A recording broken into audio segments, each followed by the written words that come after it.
I'm going to play some chords in my right hand, and in my left hand I'm going to do a walking bass. And that's because there are quite a few instances where I have to provide an accompaniment to a saxophone or a vocalist. And so I'd like to show you some of the ideas that I have for it. So a walking bass consists of notes that reflect the chords. So we've got the chords of G minor, A minor 7 flat 5, D7 flat 9 and G minor 7. And most of this tune is that, or it's a 2-5-1 into E flats. That's F minor, we've got 9 here, B flat 13, E flat major 7. There's a few extra chords, but essentially that's what goes on. I'm going to play the first 8 bars with a 2 feel. So 2 feel is where I play minims in the left hand.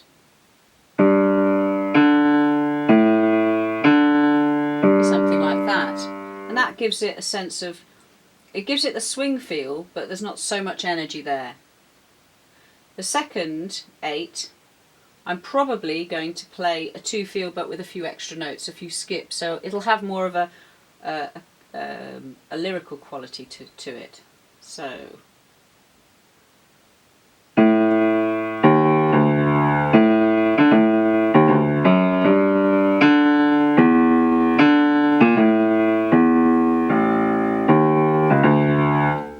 and then halfway through the tune we get kind of a recap of the first A section.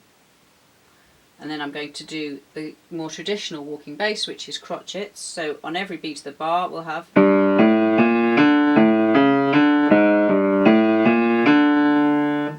and that'll continue till the end. Okay. In my right hand I'm going to play mostly rootless voicings. So here's a G minor rootless voicing. So here's the root, or I could play it like here.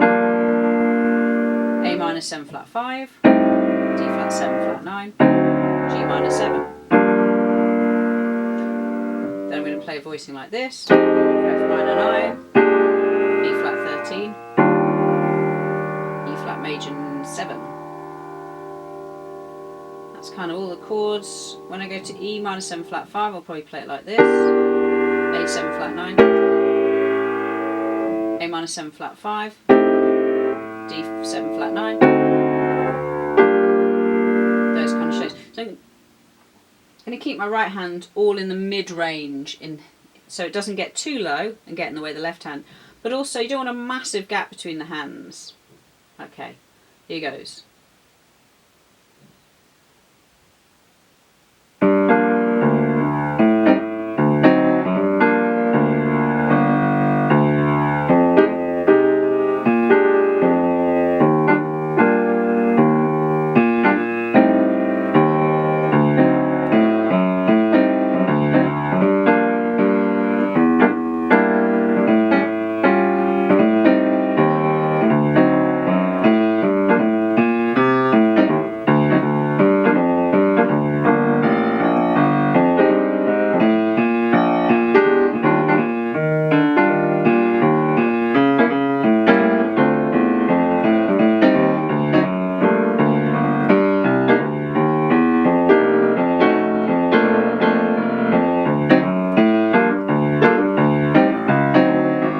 So on. And of course the more I do it, the more I relax and get into it, so it is a matter of doing it quite a lot. The other thing that's quite convincing is how you get the left hand so in time and the right hand complements it. So if you just played very simple right hand,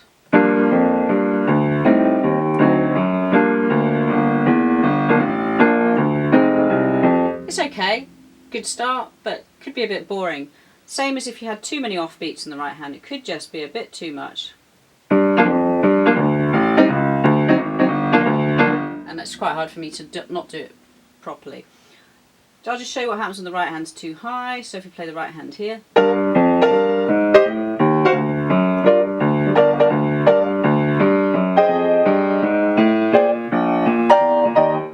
so generally keep the hands not so far from each other. Not to say that I wouldn't ever go up there, but it's easier. Also, it's very hard to keep an eye on what you're doing because your eyes don't go outwards. They tend to see it within a certain range. So I like to be able to have some idea of where both my hands are. that gives you an idea. The other thing is when you play the bass line is to give that a groove. So give a little bit of a push maybe on 2s and 4s, that makes it swing. I'll do that again. But obviously if I do it too much it becomes a little bit like a reggae beat. So it's kind of subtle.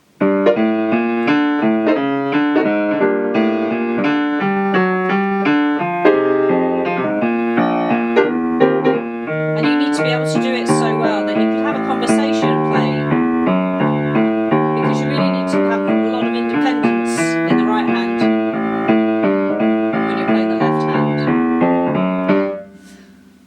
And that will give you an idea how to play a walking bass on You'd Be So Nice to Come Home To.